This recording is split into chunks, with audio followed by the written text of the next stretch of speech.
Hey everybody, today we're actually going to talk about the art of bluffing. Now bluffing is very important in poker, but most of you would have seen bluffs on TV, for example the World Series of Poker. Now this isn't necessarily how it always goes, and you should not base your game necessarily on these things that you do see. Now the reason you can't base your game on this is that TV obviously only takes a snippet of the poker life and the poker tournament and breaks it down for TV. So they're going to show the big bluffs that get through. They're going to show um, all the big hands. They're not going to show the little hands because they need to make it entertaining for everybody. So um, bluffing isn't as big as what you think it is. If you bluff as much as what you do see on TV, it's not necessarily going to work for you. So you got to make sure that you're bluffing in poker, it's actually going to be realistic. So how often do you use bluffing? Now, bluffing is best used if you use it sporadically. You don't want to become known as the person who bluffs all the time, but it is a very important skill. So you have to do it, but it needs to be used very sporadically and in the best situations. So for example, if you're in, say, middle position and you do decide on a raise, and everybody folds but one person, and an ace comes out on the flop, this is the perfect time to bluff this card, even if you haven't got it. Your range looks like it's got an ace in it. If this player doesn't have an ace, they're nearly forced to fold, especially in tournaments. So this is where bluffing can be very effective. Now, obviously, the more you do bluff, the more you're going to get caught out. That's what you want, though. You don't want to be the player that never gets caught bluffing, because if you never get caught bluffing, it means that you're generally not bluffing enough.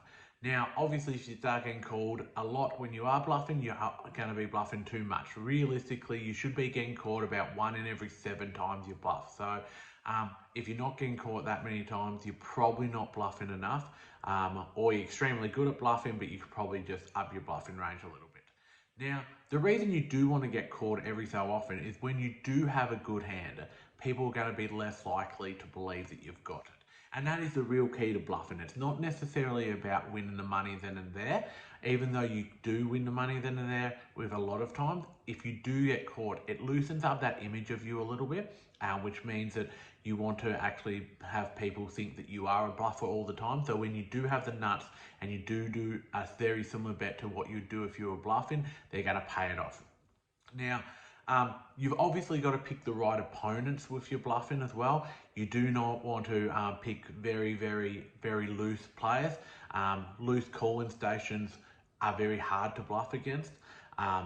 You might want to throw in a semi-bluff, which I'll talk about later, but ideally, if you're playing, say, a small stakes game and you're playing, say, $1, $2 blinds, and you've got a lot of people on that table just calling a lot of raise, especially like, say, 4 or 5 times X of the raise of the blind, you want to actually tighten your bluffing up a little bit, because they're going to be calling a lot. So you need to really pick your opponents. Now, obviously, if you're against rocks, people that will only play premium, this is ideal opportunity to actually bluff a lot more than what you normally would, especially if you've got position on that player.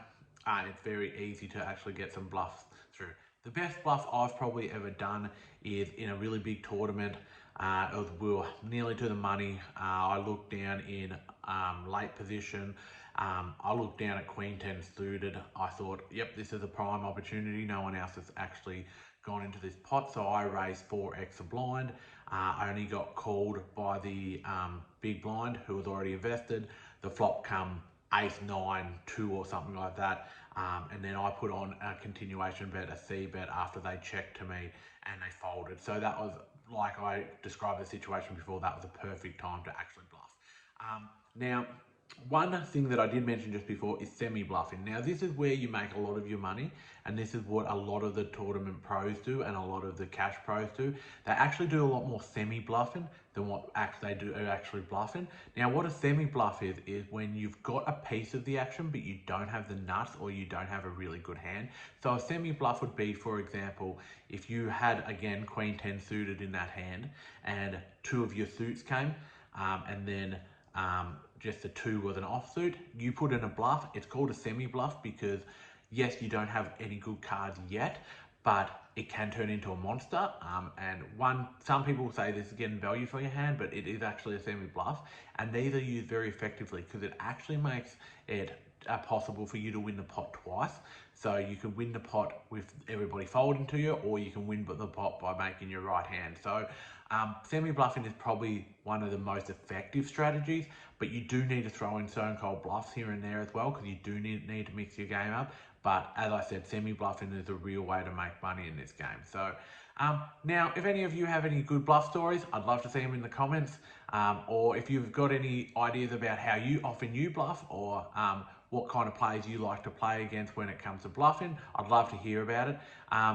Thank you very much for everybody who's liked and subscribed these videos. If you haven't, I'd love you to subscribe. We're getting a lot of subscribers now, which is fantastic. But yeah, we'll obviously be making more of these videos, so can't wait to hear from you all again.